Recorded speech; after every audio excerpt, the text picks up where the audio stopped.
Okay, stop. Okay. Inshallah. All right, assalamu alaikum. I hope everyone had a good break. Alhamdulillah, the food was very good. Prior to getting into the logical fallacies that we'll be discussing in the Q&A session after that, we'll be talking about two more problems often faced by Muslims in regards to talking to non-Muslims. So some of the individuals in here requested that I talk about slavery. And I will talk about general slavery. First, I want to talk about sex slavery, the so-called accusation of sex slavery. Okay. Now, I'm only going to offer two forms of evidence in this regard in order to refute this accusation. I'm going to give you a comment from Imam Malik, okay, in his Muwatta, and I will give you a comment from Imam Shafi. Okay, that's it. And you can determine from their opinions. Some of the two greatest masters of our religion in terms of knowledge. You can determine from these answers whether or not sex slavery is allowed in some form or another. What we mean by sex slavery is that somebody is captured, okay, a woman is captured, and then you're allowed to have sex with her against her will. Okay, so she is your slave, so you can have sex with her anytime you want, even if she doesn't want to. In fact, this is not part of our religion. Yes, you can capture people, you can enslave them, we're going to talk about that later, but in terms of forcing yourself upon a woman, this is false. If we could see what Imam Malik says, can you raise up please? In our view, the man who rapes a woman, regardless of whether she is a virgin or not, if she is a free woman, he must pay a dowry like that of her peers. And if she is a slave, he must pay whatever has been detracted from her value. The punishment is to be carried out on the rapist, and there is no punishment for the woman who has been raped. Okay, so even if she's a slave, if she is raped, punishment shall be enacted on the rapist. Okay, this means that it's not allowed to rape a woman even if she's a slave. Okay, so you cannot force yourself onto a slave woman. All right, go down. Just a monetary punishment, that's it. Monetary? Dowry? What kind of punishment? Well, let's see in a moment. Okay. And here's Imam Shafi who's giving a little bit more context. All right, he says, if a man acquires by force a slave girl, then has sexual intercourse with her after he acquires her by force, and if he is not excused by ignorance, then the slave girl will be taken from him. He is required to pay the fine, and he will receive the punishment of illegal sexual intercourse. He'll be punished for zina. Okay. Bahaqi, Volume 2 says, basically, then they captured a pretty bride. They liked her, so they captured her. Then they had sexual intercourse with her. When he completed his mission, he felt guilty and went to Khalid and told him about what he did. Khalid said, I permit you and made it lawful to you. This is Khalid. He said, no, not until you write a message to Omar. And Omar answered that he should be stoned for having forced himself upon a woman. Okay? He should be stoned. They captured a bride, okay, so they made her a slave, right? He assumed that this is my right hand possesses. He then had sexual intercourse with her, okay? And then Omar ordered for him to be stoned for this action, okay? He ordered for him to be stoned. Some more evidences if you want. Can we go a little bit further, please? A little further, okay. Okay, and there's just some more basic statements. But essentially, rape in general, regardless if it's a slave woman, regardless if it's a free woman, is wrong. You cannot force yourself upon us. Now, however, if you acquire a woman, all right, and she understands that she is your right hand possesses, as it is, and she agrees without any problems, then it's okay. Of course, this is also including the fact that you must provide for her, and you must take care of her, and you must fulfill her rights, etc., etc. Not only that, the slave women which you have sex with, they have equivalent rights with your wife, and their children have equivalent rights with your legitimate children after you passed away. In terms of their inheritance? Yes, in terms of their inheritance. There is a little bit of a difference between the official wife and the slave girl, but in terms of how they should be treated, yes, they should be treated fairly. They should be treated with respect, So, but there is a different status in regards to other legal issues. Like for instance, if the slave girl does something wrong, then the punishment will be halved on her, whereas if she's a free woman, it'll be full. So that's a little different. Yes, ma'am. But I think the issue of slave girl marriage is addressed in the Surah An-Nisa. It's already there. In Surah An-Nisa. Okay. It's about slave girl. Yeah. The man married slave girl. You have to take care of the slave girl as your wife. Yes, you treat them similarly. Yeah. The thing is that this is a very we consider this a very uncomfortable subject as well. Does Islam permit slavery? Does it disallow slavery? This is one thing. The issue is this: it allows slavery under certain limited conditions, and it promotes the freedom of slaves. You see, Okay. it's like this. Before marriage, I'm talking about Arabia. Yes. Okay, marriage, women were wives were equivalent to camels. People will Yeah. boast that I have 100 camels, 500 sheep, and 20 wives. They were equivalent. What Islam did is change the concept of wives, liberated the ideology. So now wives are equivalent to men. They Yes. are better halves. So similarly, Islam liberated the ideology of slavery. You can be slaves, but you could be much better than an employee. I was a general manager in a shipping corporation, and I felt no better than a slave. So it doesn't mean you're a slave. I mean, Abu Bakr, for example, had an instance where someone came and said, "Hey, I thought that guy was your slave before." So he still is. He dressed better than you. He likes it. And they reached a stage where you can't even insult your slave. It has to be willing kind of a thing. It must be very much fair to the person. Yes, and you also understand that we cannot even slap our slaves across the face. They can get their freedom as a result of that. Correct. Rasulullah even made a law that if someone calls his slave, "Ya Abdi," "Oh my slave," he's freed. To that extent, not even slapping, even hurting ego in public was not allowed. So yeah, there were many limitations that were placed on the practice of slavery itself. In fact, it was discouraged on many levels within the Quran and the Sunnah. It was considered that a good deed to free a slave as well, especially for expiation of certain sins. So in terms of how slavery is dealt with in the Quran and the Sunnah, it is not encouraged, but at the same time, it is not disallowed completely because it was trying to gradually, there is an opinion that it was gradually being abrogated. However, it still is allowed within the fiqh. But like I said, to a very, very limited degree.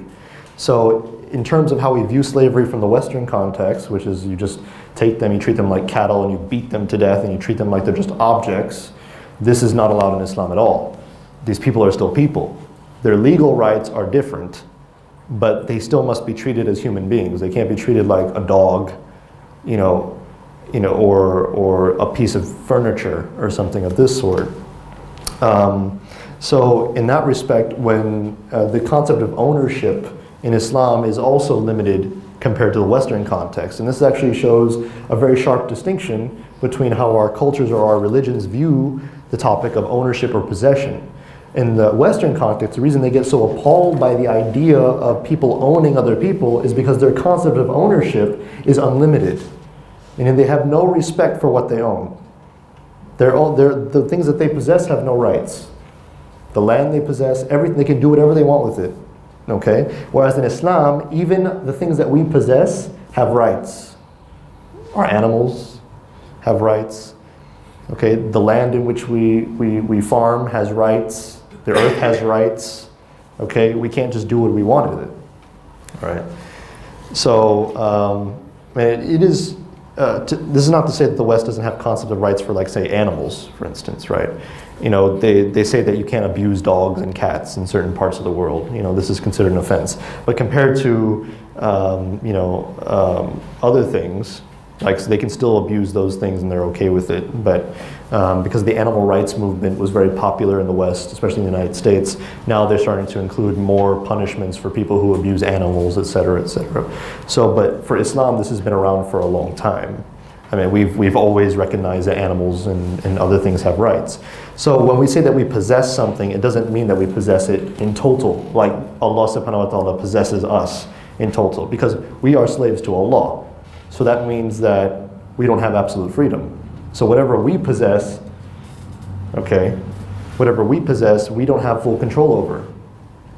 All right. So the concept of possession and ownership is a taboo in Western culture when it comes to human beings. However, I would argue that there's a lot of slavery, for instance, in the West. It just goes under different names. The prison system is pretty slave-like in the way that it's performed. You know, many times in Islam, when we captured people in warfare, we did so as a form of prison to protect ourselves and to make sure that, you know, that they were punished to some degree. But in the West, they just throw them in a cage. And there's even work prisons. They have work prisons where they make them do work for like 25 cents a day. So, I mean, that is slavery, essentially, but they don't call it that. You know, there are other forms of slavery in the West.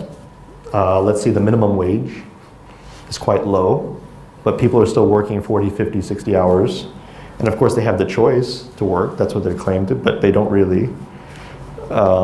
You know, if they don't work, then, you know, they'll starve to death. So there's other forms of coercion, okay?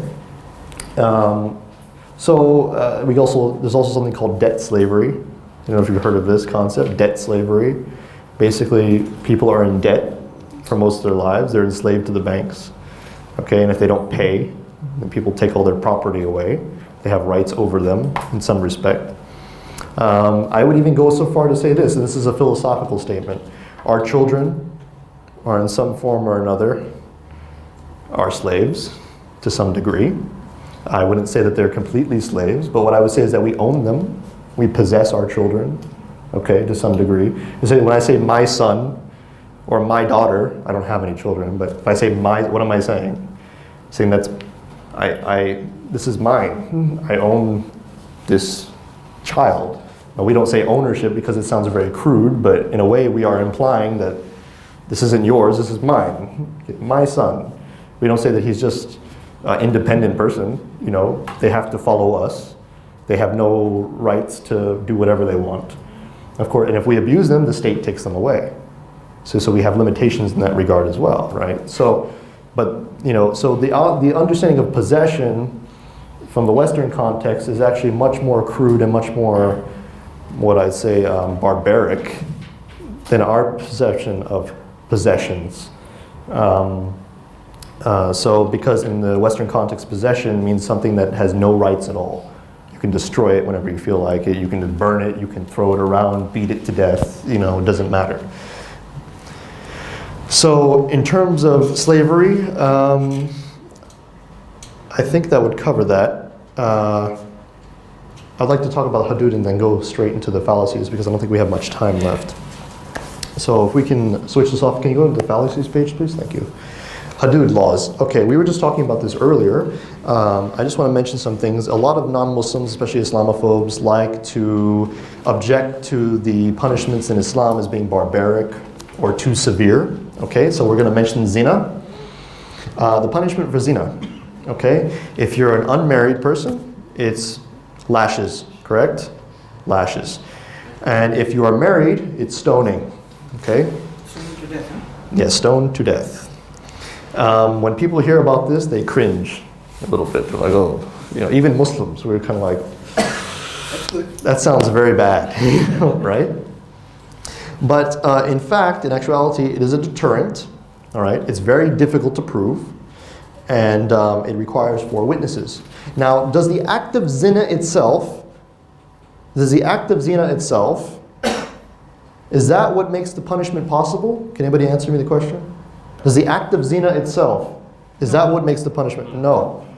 That's the mistake that people often make when they understand zina. It's not zina itself that's the reason it's being punished. It's because it's a public act that's being punished. Why? Because you need 4 witnesses, right, to see the act. Not video recording, nothing like this. It needs to be 4 witnesses who have the exact same testimony. And if they're wrong, if one of them is wrong, then the whole team is considered wrong, and then they get lashed for making slander, okay? And then their testimony is never accepted after that, all right? So that's how difficult it is, for one. In order for that many people to catch you in the act, you have to be doing it like in KL Central, in the middle of everyone, you know, to even the possibility for you to be caught, okay? So the reason it's punished is because it's made into a public offense, not simply because somebody, this is still bad, sleeps with somebody else unlawfully, but because you had the audacity to do it in such a way that it becomes publicly witnessed, okay? That is the crime. It's a public shame, huh? It's basically a public shame. It's a public act of indecency to such an extent that it must be punished in such a harsh way. Because remember, there are two things that make sure that this act cannot be caught in private, okay?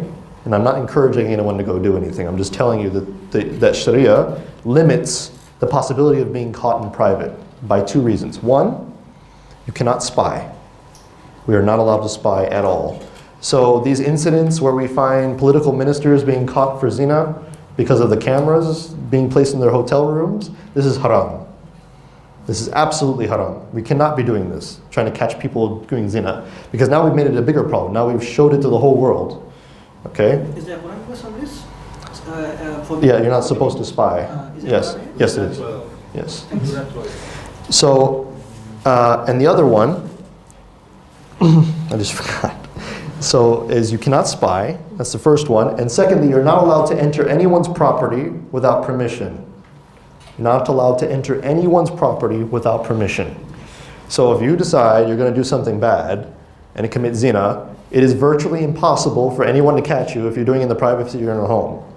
Even if they video record you, you can't be punished for it because you can't spy, right? So, in fact, the act itself is not what is punished. It's the fact that you had the nerve to do it outside of the private context and get caught by 4 people. I mean, this is insane.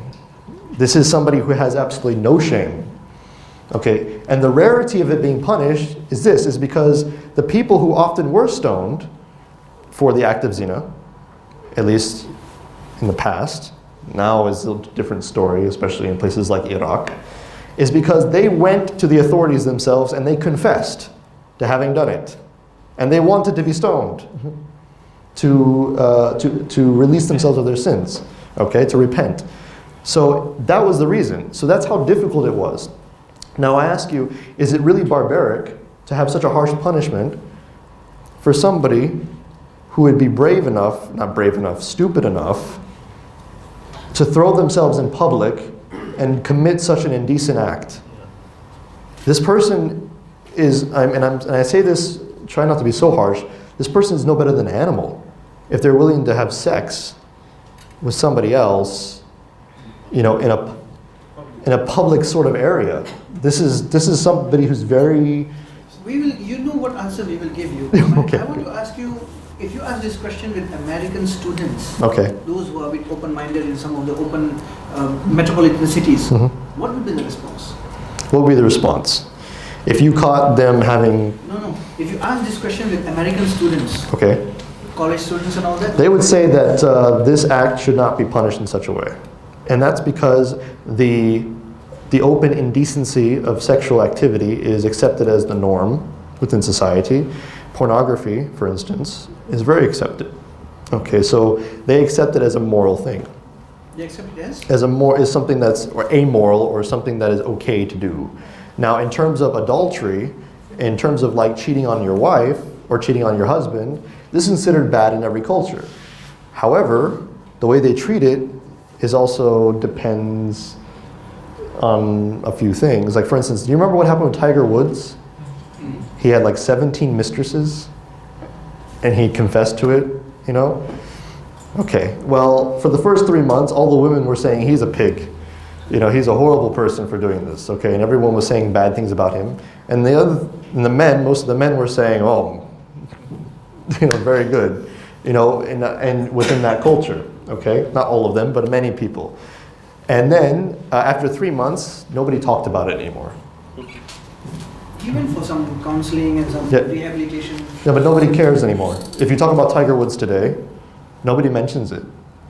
He's still playing golf. He's fine. He's still married to his wife.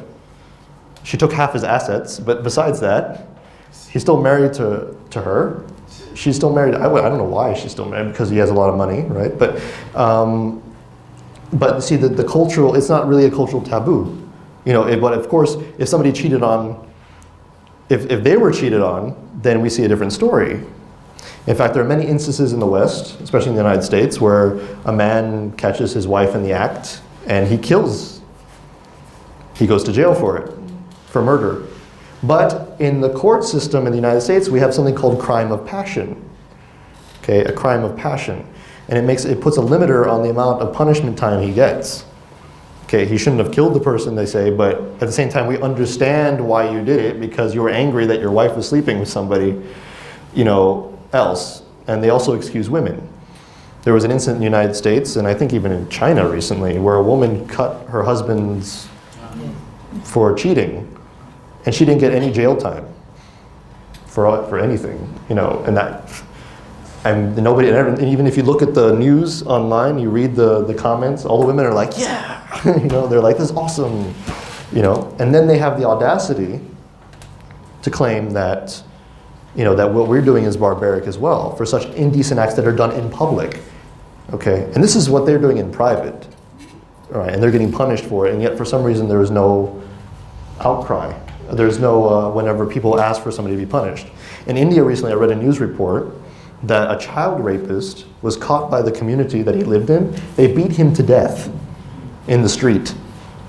And if you read all the comments from all the Westerners, they're like, oh, he deserved it. He deserved it. So it's really fascinating. It really depends on sort of what they value and who they value when they make these sort of judgments of whether or not something is barbaric. Okay, and I'm going to give you some other reasons why we should not take people seriously when they mention these things. But first I want to go into another hadud punishment, which is the had when we cut the hand off. Okay, it's for only a certain amount. Okay, the person has to be caught within a certain amount of time. All right, basically if they haven't made repentance within about 48 hours, okay, then they haven't returned the object or returned the monetary value of whatever they have stolen, and then we catch them after a certain period of time, then the punishment can be applied. So basically there's a forgiveness period, okay? It can't be for any other reason. Like, it has to be for like a ridiculous reason that they stole this. It can't be because they're starving or because of anything else. Whereas in the United States, if you steal, regardless if you're starving or not, you're going to jail. Doesn't matter what your reasons are. That's why you have a lot of African Americans in prison, a lot of poor African Americans in prison, 70% of the population, because even though they're poor and they're stealing and selling drugs and things because they're trying to survive, they're still punished regardless of this. But what we do is that if the theft is so heinous and he's caught, or the person is caught, we cut the hand off, okay, which serves as a deterrent, and we send them back into society. Now, I mentioned this yesterday. Is it better to have one severe punishment where the individual is then reintroduced into society and no longer does the crime, and he serves as an example unto others? Okay, is that bad? Yes, he's dismembered. Okay, we understand that, but he can still survive, he can still eat, he can still communicate with people, he can still live a normal life, most likely. Okay, whereas the person who goes to jail for 20 years is stuck in a prison cell outside of normal community, away from his family, not doing any work whatsoever, not being productive whatsoever, okay, being paid by other people's tax dollars to stay inside a cage, and basically being tortured physically and socially, and is around other criminals. Can we describe any worse treatment, in my opinion? I think that a swift, severe act of punishment is far better and far more effective than putting people behind cages for years for these sort of crimes. And I find it very interesting, and this is more of a philosophical point, is why, especially Americans and Europeans, why are they so, they find what Muslims do in terms of our legal system is so unconscionable, meaning so severe, so barbaric, quote unquote, when in fact, they endorse certain laws themselves that would be considered barbaric by their own standards. Such as how their governments, and I'm talking not domestically, I'm talking foreign-wise, how their governments treat other societies, for instance. Their perception of collateral damage, or why the United States cannot be punished for having killed 80% of a population that had nothing to do with, so basically killing the majority of civilians. Usually this would be considered a war crime under any rational, moral society standards. But when the United States or Europe uses precision bombs to kill 1 or 2 people and ends up killing 20 or 30 instead, nobody questions that. They say, well, that's war. It's not a big deal. I'll tell you the reason why when people look on the news and they see Muslims chopping heads off and chopping hands and things, they say, this is barbaric. But when they don't do it when their president drone strikes some children in Pakistan or slaughters thousands of people in the Iraq War. It's because of the visual representation. It's not there. When they do something wrong, they don't show it. They tell you about it. They say, oh, we drone strike somebody today, but they don't show the dismembered bodies. They don't show how the bomb dropped on them and blew them to pieces. They don't show these things. But when they show Muslims doing something, they show the exact act from point A to point Z. They show it in slow motion sometimes. They do it like when the blood's coming out, it's like in slow motion, so they make all the details. They increase the volume when somebody's screaming on the audio. You don't notice that? Anybody notice that? When you see a beheading, the audio goes up when the act starts to happen. I don't know if you notice, it's very subtle. They raise the volume really quickly when the soldiers start screaming, so you hear it very clearly. Okay? Even if recently there was a woman who was executed in Saudi Arabia. She was Burmese because she raped her husband's daughter with a broomstick and killed her. I'm not joking. That was the crime. So they executed her in public. So they took a video recording. They showed them doing the execution, right? They cut the woman's head off. And as they're coming down with the sword, you hear very faint noises in the distance, right? But as the sword comes down, it cuts. It sounds like it's like right in your ear. They increase the volume like right there, boom. And say, oh, see the horrible act, see what's going on, right? And then all the people underneath the comment section, they're saying how barbaric Muslims are. Even though this woman just raped a child and killed her, she was being executed for that reason. But they say, look how barbaric. But then, if somebody gets killed in India for raping a child, everyone's okay. Now you wonder, why is there such a difference? Does it have to do with maybe media portrayals? Does it have to do with the saturation? I call this information saturation or media saturation. Basically what they do is they saturate your mind with certain images that you're used to. Okay, and then you start to develop negative portrayals of people automatically, regardless of what the reasons may be. So if a Muslim kills somebody, people automatically think there's something wrong with that person for having killed. If he killed somebody, it must be for a bad reason. But if somebody else kills somebody, okay, why? And then they start questioning. Oh, well, why did this happen? Well, maybe it was for a good reason. Maybe it was something like this. So oftentimes we see that people in the West will commit similar crimes, or people that the West doesn't hate will commit similar crimes, and Westerners will be okay with it, that person is punished in what we consider an unfair fashion, or what they would consider unfair fashion. Sometimes they're okay with it. But when Muslims do something by their own legal standards, then we're considered barbaric as a result of that. But probably the best argument to use against people who are against hudud is this. Even if they believe it's barbaric or not, even if they believe it's barbaric, say you can't convince them that it's not barbaric, we have something called social contract. And this is a philosophical position that I want you to understand. It's called social contract. And this was developed during the time of John Locke. Okay, he was a famous philosopher who encouraged democratic values and things like this. He was used as a template for the American Revolution and American Constitution. Okay, his name is John Locke. Now what he believed is that when people get together and they decide upon their laws, they have a right to practice those laws amongst themselves. Okay, social contract. Social contract. If they want a punishment for themselves, if everyone agrees to this, then they should be allowed to punish themselves how they wish. Okay? Because they've all decided on it. Tribal law. So, well, if Muslims, for instance, if in Egypt are 98% of them or something, say they want Sharia, they should be allowed to implement it among themselves. That's what it should be.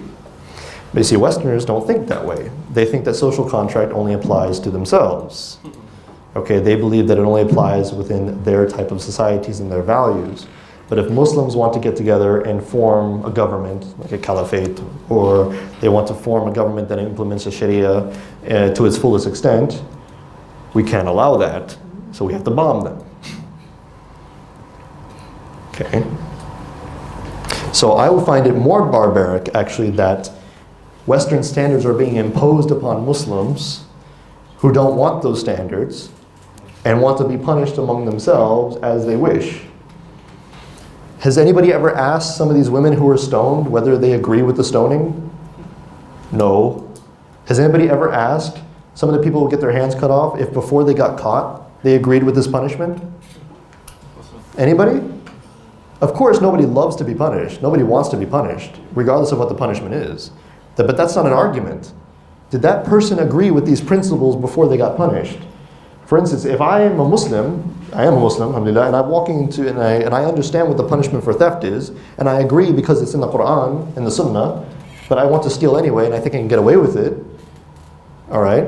I've already agreed that this is the right punishment, all right? And so if it happens to me, then is it unjust when I've already said it's okay? Is it unjust to punish me in a way that I've already agreed to? It's not, right? But no Westerner asks this question when they ask about the people being punished. Do the people themselves agree with the punishment? And the reason I bring this up is because of this. When I bring up this argument, somebody asked me, would you want to be stoned? Do you want to be stoned? Of course I don't want to be stoned. They said, so see, you disagree. I said, no, I just don't want to be stoned. It has nothing to do with me agreeing or not. It was a loaded question. It's a loaded question. Once, I think a Malaysian politician said, we don't want to implement hudud because all the Malays will be working with one hand later on. So it's as if like saying, does it mean all of us are thieves? Besides that, but I mean, that's more of a exaggerated generalization, and it's a faulty thing to say, because if everyone is stealing, then there's something wrong with the society. You shouldn't be implementing it anyway. But that's besides the point. But what I want to say is that just because you don't like the punishment, like you don't want to be punished, doesn't mean that the punishment is wrong. Because there are people all over the world who don't want to be punished by their own laws. Nobody wants to go to prison. But that doesn't mean that prison's okay. Prison's not okay, for instance. I would use the same argument against the Westerners who often bring this up, the non-Muslims. They say, if you don't want to be stoned, that means you disagree. You don't want to implement it. And I said, do you want to go to jail? They said, no, then you're against prison. So that means what then? So you disagree with your own laws? They said, no, I agree with my own laws. So then, so do I. So what's your point? And we call this an appeal to emotion. This is also a fallacy. Appeal to emotion, where you try to use people's emotions to prove a point. Oh, this makes you feel bad? That must mean it's wrong. No, that doesn't mean it's wrong. Okay? So the understanding of barbarism, even if they think it's barbaric, my main problem is whether or not they want Muslims to not be able to do it or not. See, I could care less if the kuffar think we're barbaric, to be honest. I really could care less. My main concern is whether they want to drop bombs on us because we want to practice it. That's my biggest concern. And to me, that's more barbaric, than what we're trying to implement, because at least we've agreed upon it, that we want this for ourselves. If I tell you I want to be lashed for committing some form of offense, okay, if I've already agreed to that punishment, then it's not unjust if it's being put on me, because I've agreed to it. If the Western non-Muslims can sit here and say it's okay to kill yourself, it's not against the law, you can do with what your own body as you want, then why is it that we cannot choose how we wish to be punished? So it's okay for them. It's okay, it's not against the law to kill yourself in many countries in the world, many Western countries. It's okay to mutilate yourself. It's okay to do whatever you want with your body. They even say it's okay to have abortion because it's her body. You can do whatever you want with it, right? Because you own your body. But if I want to be punished a certain way, I can't do that. That's hypocrisy. It's a contradiction in their ideals. So as long as I kill myself, they're okay with it. But if I want to lash myself, it's a problem. You know. It seems to me that they are, have these particular values, and they think that their values is, better, and they want to impose it on us. Where do this superiority thinking creep in? Superiority thinking came in with a lot of the ideas that I mentioned earlier, actually, with their scientific advancement, technology, what they consider to be freedom. But there's a lot of things that they have in mind which they contradict themselves on many levels. And it's really a superiority complex entrenched in a form of, well, I could say racism. There is a high level of racism within these sort of societies, whether they want to see it or not. So for instance, we look at free speech. What happened in France recently? What happened in France? Charlie Hebdo, correct? So some Muslims went in and killed 12 people, and including some more later in the Jewish market, and because of the depictions of the Prophet, right? Or they were, right? Huh? And they left all the evidence. They left all the evidence there. There's other things we could talk about, but that's besides the point. My main point in this is that after that, the French, they all got upset and they said, look, freedom of speech, okay? We stand for absolute freedom of speech, absolutely. Okay, we can say whatever we want, whenever we want. But not Holocaust? But not the Holocaust, yes. But then something else happened after that, 3 days later. And this is really funny. There was a comedian, and I can't pronounce his name for love, it's Duendu or something, I don't know. Anyways, he said a comment on his Facebook. He said, I feel like, was it Charlie, he mentioned the name of one of the killers. And what he was trying to get at, he was saying is that I feel like I have free speech, but at the same time I'm treated like a bad person. That was his intention behind the statement. He explained it later. But they claim that he was endorsing terrorism. They arrested him the next day. Okay? Also, France has strict laws against anti-Semitism. The same magazine, the same newspaper that published the Prophet Muhammad's cartoons, right? They fired one of their editors for drawing an anti-Semitic or making anti-Semitic comments, okay, within the same, right? You also cannot deny the Holocaust. I wouldn't deny the Holocaust, but it's still, we're talking about free speech, right? Okay. There are also many laws in the West, including the United States, against slander and libel. You're not allowed to say lies about people that would hurt their reputation.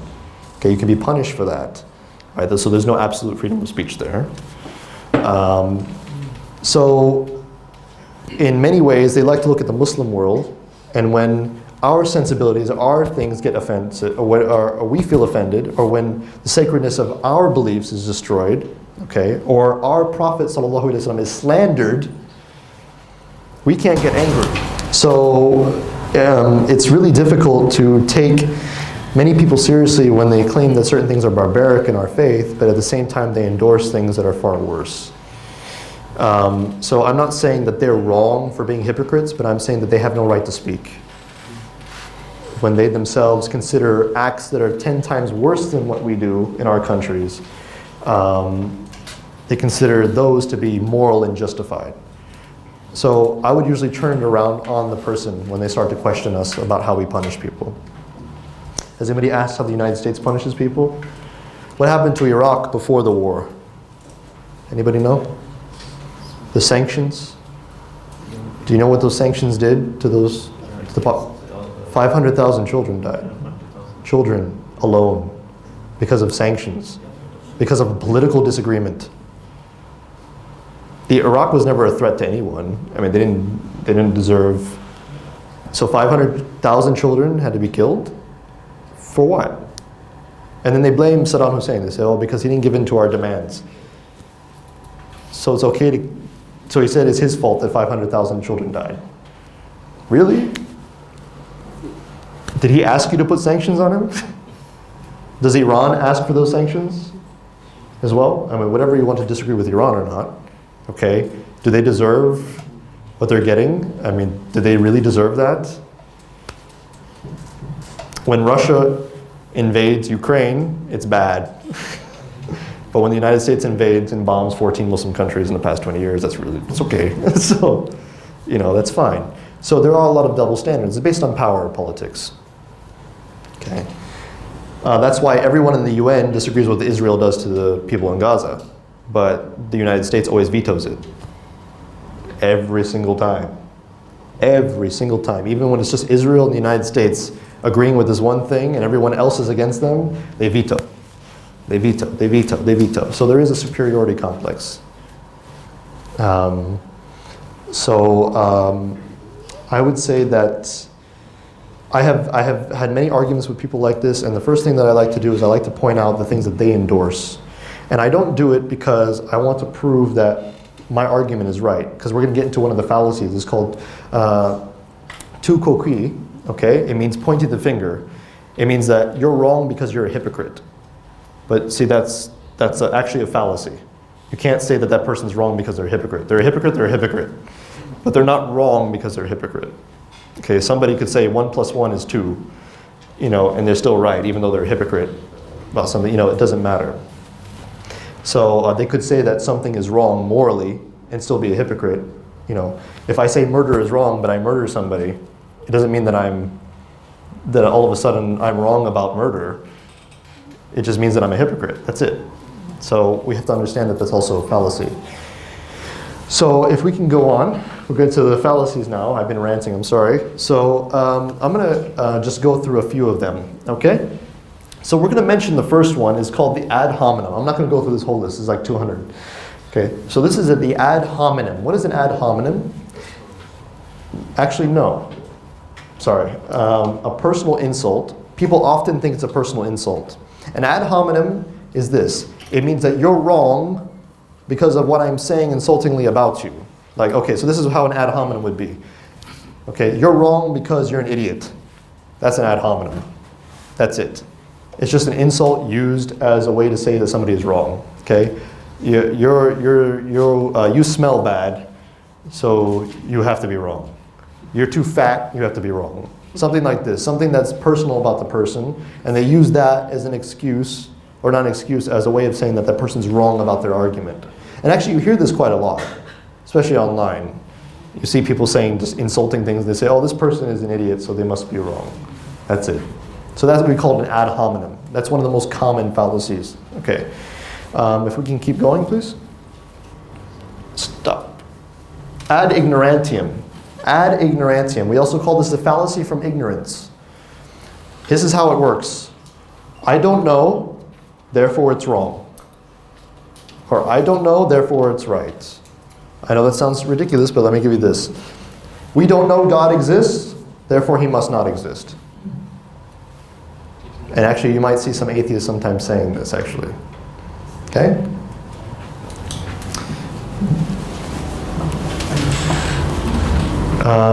Keep going. Stop. Appeal to authority. Can we click on that one?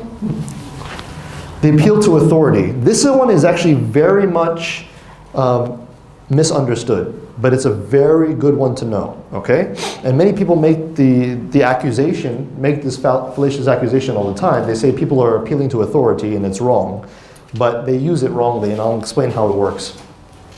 Okay, so when you do the appeal to authority fallacy, it's when you claim that because an authority said it, it must be correct or it must be wrong.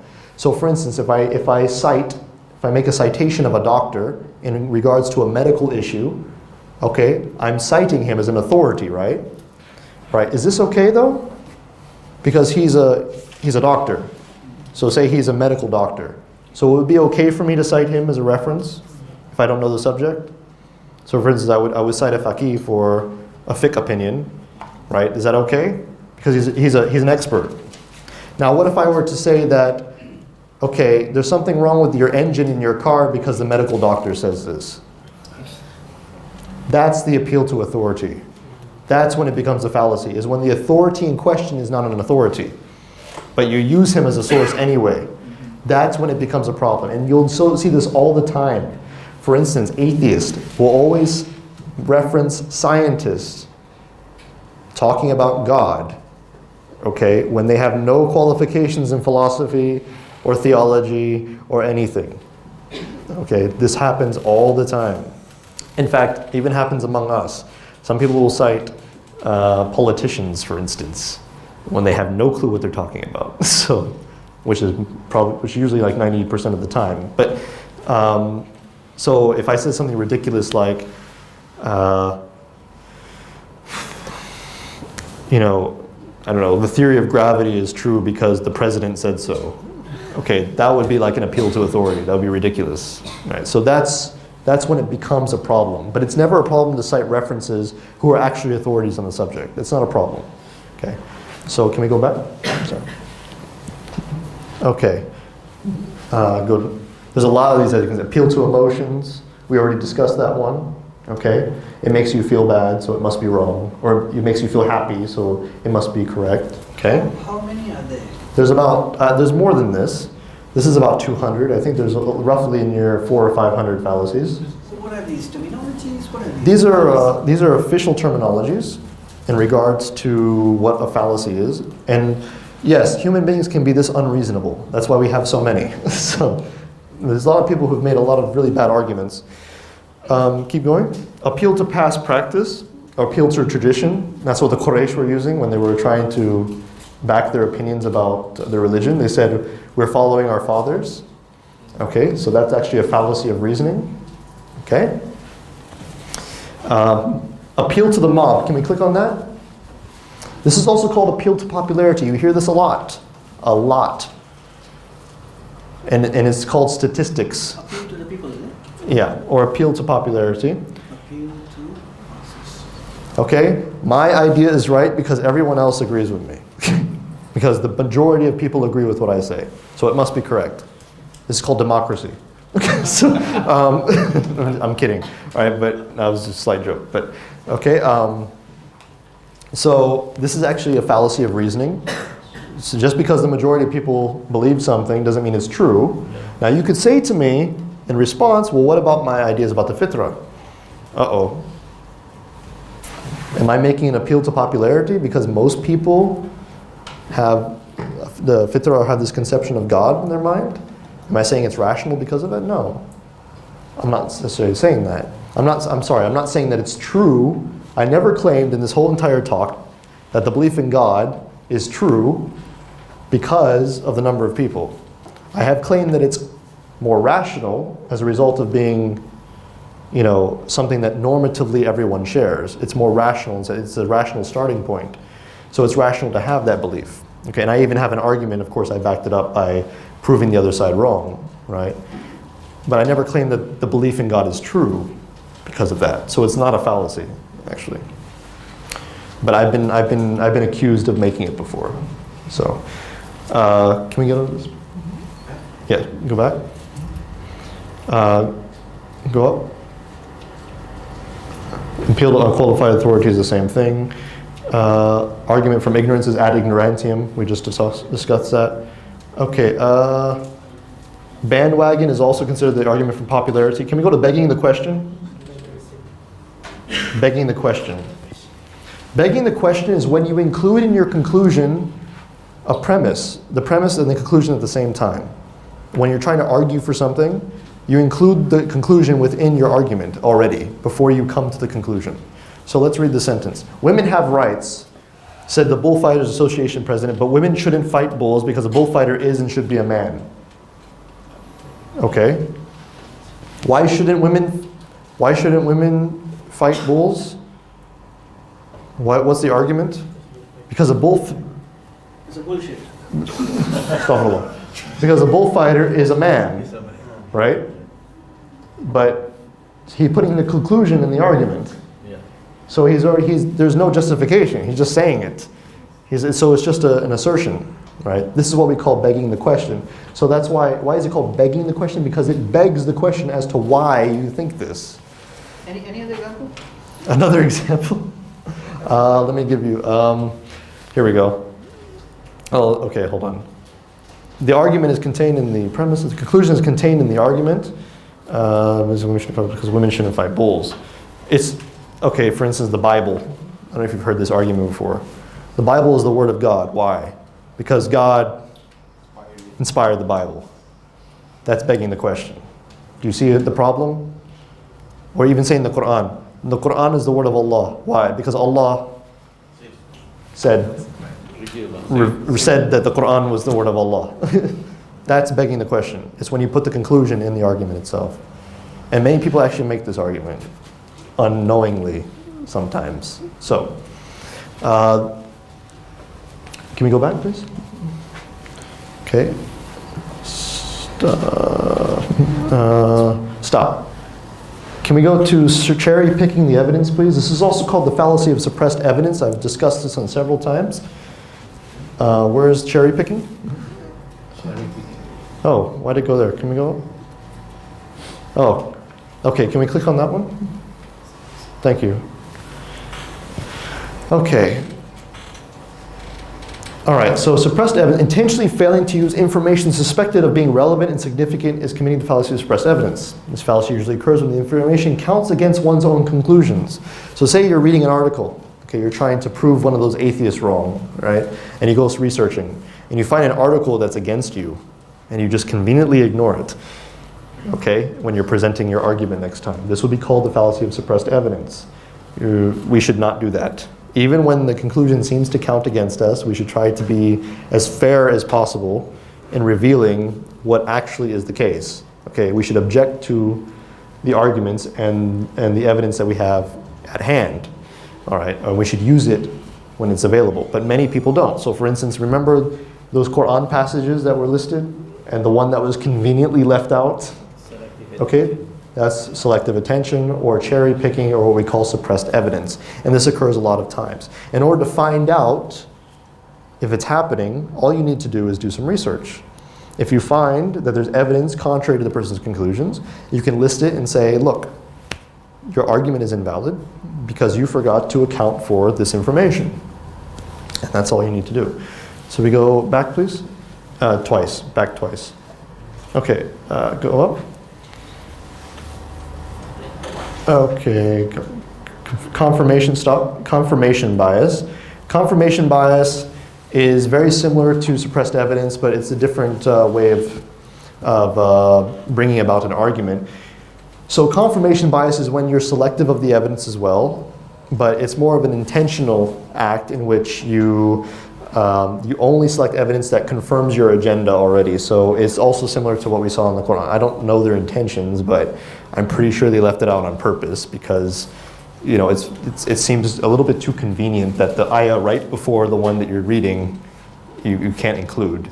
So they left out the context Yeah. of the situation. So this one is more deliberate. Like Surah Tawbah number 5. like how they do to Surah Tawbah number 5. Okay, yes, yeah. Fine. Exactly. They deliberately leave out that context. So this is confirmation bias. In this statement, we can see of an example of it. She loves me, and there are so many ways that she has shown it. When we signed the divorce papers in her lawyer's office, okay, she wore my favorite color, all right? When she slapped me at the bar and called me a handsome pig, she used the word handsome, okay, when she didn't have to. When I called her and she said never to call her again, she first asked me how I was doing and whether my life had changed. When I suggested that we should have children in order to keep our marriage together, she laughed. So you see how he's interpreting all these negative situations. He's trying to find the good things in there to confirm what he already wants to believe. See? Okay, so can we go back? Okay, up. Distraction. Can we go to distraction, please? Okay, no, go back. Sorry. Man, you memorized all this? Yeah. Genetic. Can we go to genetic fallacy, please? Okay, I've discussed this earlier. Okay, genetic fallacy is like this. We say that something is untrue because of where it came from. This is a problem. So, for instance, if Hitler, everyone here knows who Hitler was, right? Okay, he killed a lot of people. So if Hitler said 1 + 1 = 2, and I say, no, he's wrong because he's Hitler, right? Or if he told me that you shouldn't murder people, but then I go, he's wrong because he's Hitler. That would be a genetic fallacy. Okay, so you claim that because the thing in question is a bad reference without any justification other than the fact that you don't like that person or something, that means that it's called a genetic fallacy. Okay? It's a kind of ad hominem. It's very similar to insult. It's like saying you're wrong because you're stupid. Okay? Can we go back? Guilt by association. This is a lovely fallacy I need you to remember. Guilt by association. Did we click on that? Okay. A guilt by association is when okay, for instance, this happens by Islamophobes all the time. Guilt by association, what they do to Muslims. Okay? A Muslim blew himself up in a crowded area and killed some people. You're a Muslim too, so you must be responsible. Collective punishment, basically. You have the same label, or you look the same, so you must share the same guilt. Guilt by association. Okay? See, this is a fallacy of reasoning. This is an actual fallacy of reasoning. See how philosophy helps so much? And how they don't practice it in the media? So, yes, ma'am.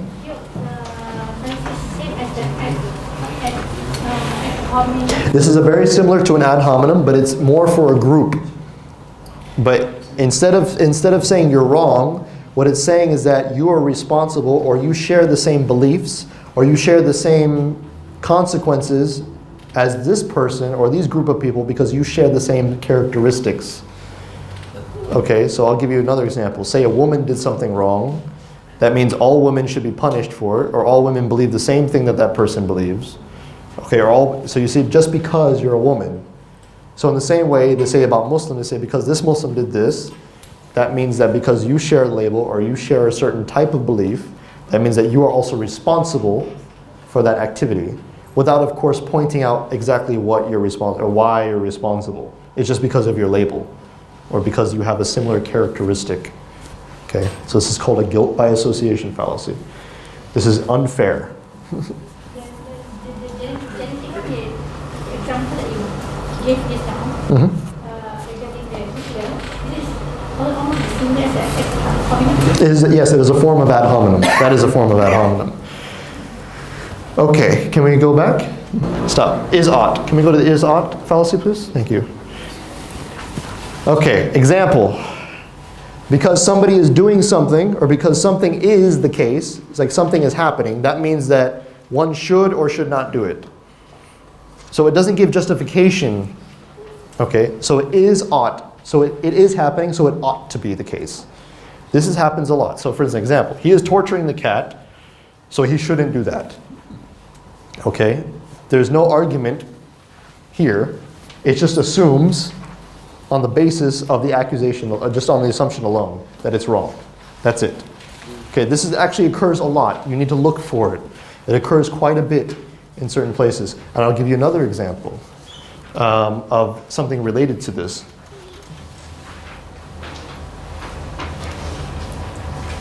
Oh God. Can we go up, please? Stop. Mobile up.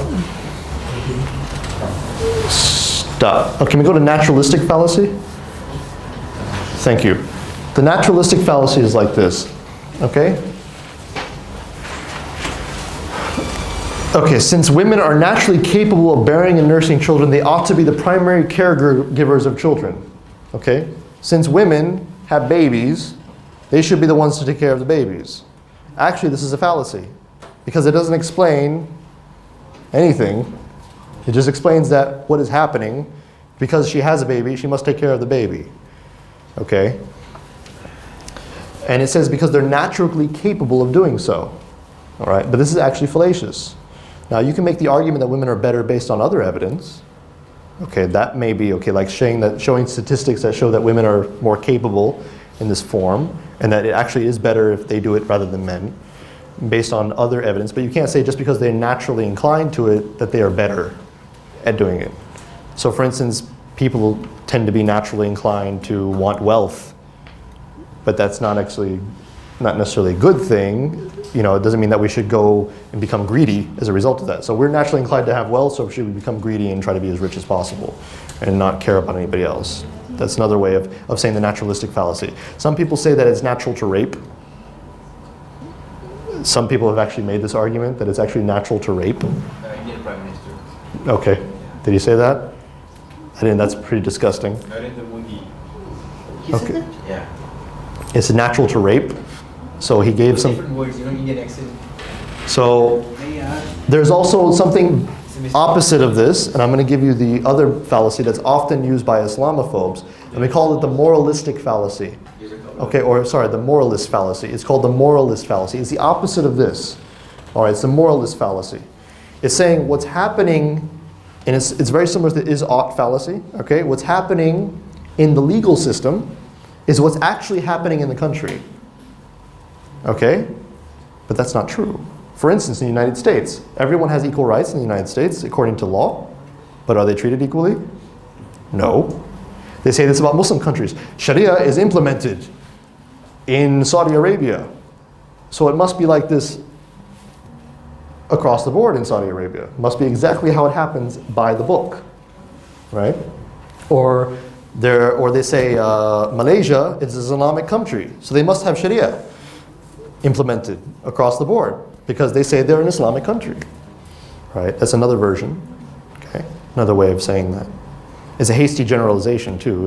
It's not appropriate, but it doesn't take into account what's happening on the ground, what's happening actually in the place that people are living. It's only looking at the legal codes and assuming from there that something must be happening in those countries, without understanding that sometimes people don't practice the law, some people don't implement it, sometimes there's contradictions, some people look for loopholes, things like this. Okay, that's actually a fallacy, so we have to be very careful. Unless we've lived somewhere or we've studied something, we shouldn't assume by their legal books or by what they say on TV that this is actually what's happening. We have to be very careful about that. And they do this to Muslim countries all the time. Judging the book by its cover. Basically, yes. That's a good way of putting it. They judge the book by its cover. So, can we go back, please? Okay, no true Scotsman. Yes. Now we're getting to my favorite ones. Okay. All right, a no true Scotsman is basically this. You'll hear this a lot from atheists. This is probably one of the only fallacies that atheists know about. Okay? Now, when you say to an atheist, well, say, okay, a Muslim, a terrorist does something bad, right? And they say, look at what Islam is like. And then you say to that person wasn't a true Muslim. That person was not a true Muslim. They were not following Islam appropriately. The atheist will respond, that's a no true Scotsman fallacy. What does that mean? It means that, so here's an example. All Scotsmen are loyal and brave. So Jones says, but MacDougall over there is a Scotsman, and he was arrested by his commanding officer for running from the enemy. And then, well, if that's right, it just shows that MacDougall wasn't a true Scotsman. Wasn't a true Scotsman, meaning that he wasn't a true Muslim, right? They weren't a true Muslim. Okay? So when we say that, it's actually a fallacy. It's actually a fallacy. Okay? Because the person claims to be Muslim. Okay, now, we can argue and say whether that person was following Islam appropriately, that we can say that's not Islamic. Okay, we can say that. But in terms of how they define themselves, okay, it's considered a fallacy to suggest, because what defines a Muslim is simply he follows the Quran, or he believes in Allah subhanahu wa ta'ala, he follows the 5 pillars of Islam, believes in Prophet Muhammad sallallahu alaihi wasallam, these basic attributes. So because of the definition, that's how they argue. But you can still claim that the person wasn't following Islam appropriately. They were not doing what Islam commands. And if somebody says that you're doing a no true Scotsman fallacy because you say that this is not Islam, then actually they're wrong. That's not a fallacy. And I'll tell you why. Because if Islam was just what everyone does, or what everyone thinks Islam is, then Islam wouldn't be anything. It would be everything. So you have to say, Islam is not this somewhere, because if you don't, then you can't define Islam, right? There's some people who don't pray. There's some people who think Islam allows ridiculous things. There's some people who believe Islam says you don't have to wear a hijab. There are a lot of people who think Islam is a lot of things. So if we included all of those in Islam, then Islam would be a big contradiction. So Islam has to be something. It has to be one thing, right? So it's okay to argue in that sense. Can we go back? Non sequitur. This is another good one, okay? Okay, non sequitur means, in logic, means does not follow. does not follow. What does that mean? It means that the premises do not follow to the conclusion. It means they do not equal the conclusion. Like 1 + 1 = 3. That doesn't make any sense. That's an error in math, but that would also be considered a non sequitur. Okay? So here's an example. Nuclear disarmament is a risk, but everything in life involves a risk. Every time you drive in a car, you are taking a risk. If you're willing to drive in a car, you should be willing to have disarmament. Doesn't follow though. It doesn't follow. What's the connection between the car and getting rid of nuclear weapons, for God's sake? He say it's the risk.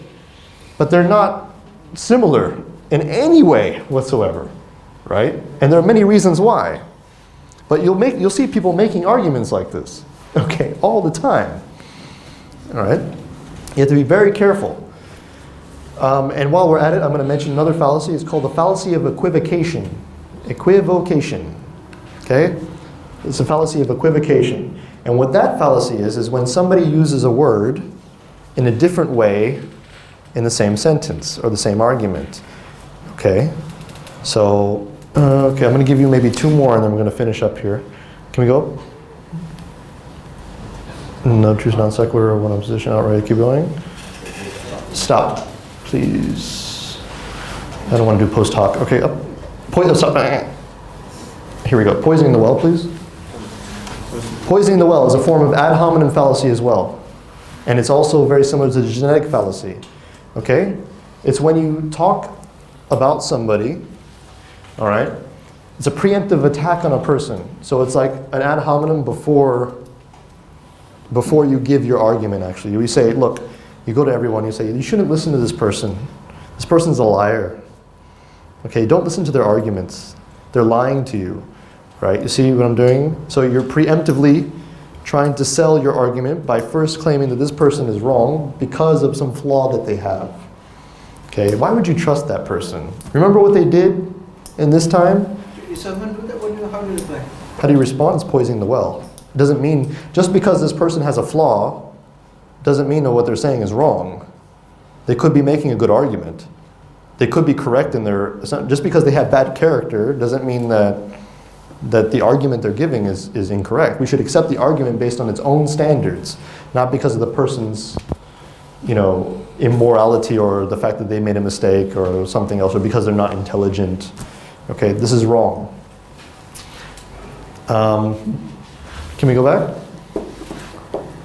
Up. Stop. Okay, now up again.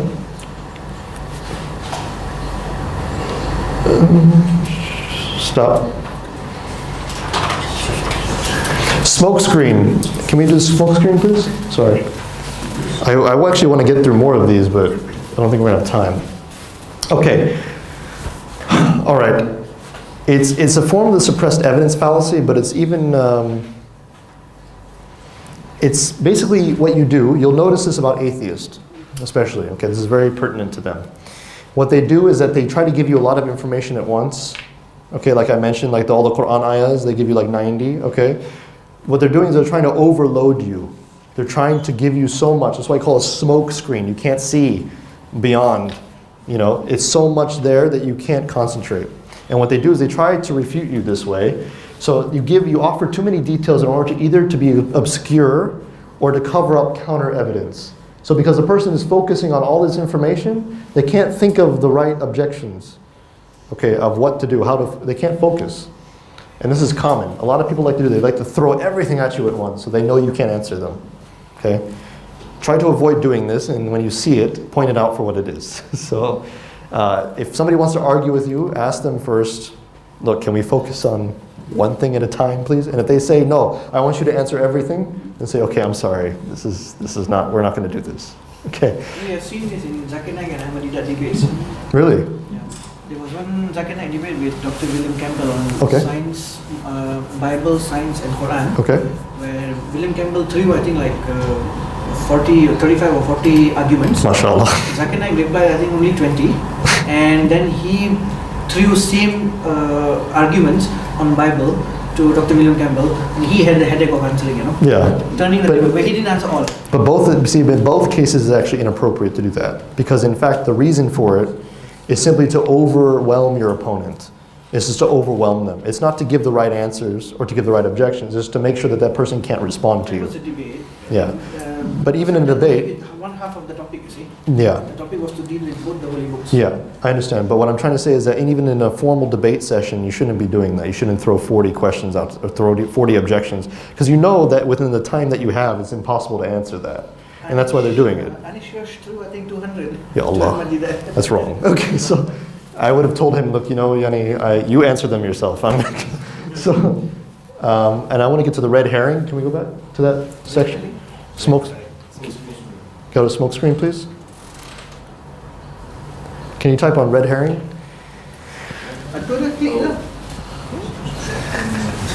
Okay, this is another very important fallacy to remember.